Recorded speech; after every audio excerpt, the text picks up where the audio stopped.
East Tennessee State University held their quarterly Board of Trustees meeting today with a major focus on how to navigate the university moving forward.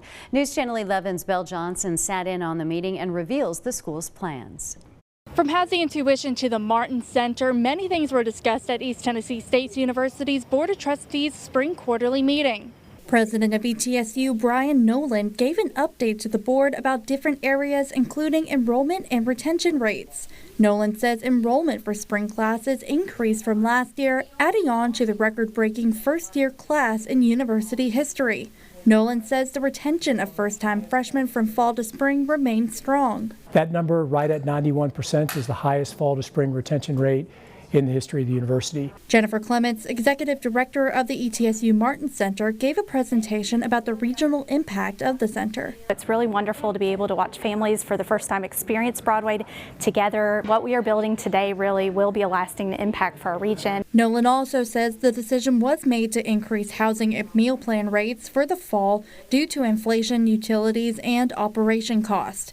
He says housing will increase by about $200 and meal plans will increase about 50 cents per meal. We still are one of the lowest priced housing options in all of Northeast Tennessee. I doubt that there's any other entity in the region that has 3,300 people living on it that isn't also looking at trying to keep operating costs constant with inflation. With the increase in enrollment, Nolan says there has been an increase in demand for on-campus housing. Nolan says they are working on meeting that demand by renovating already built areas.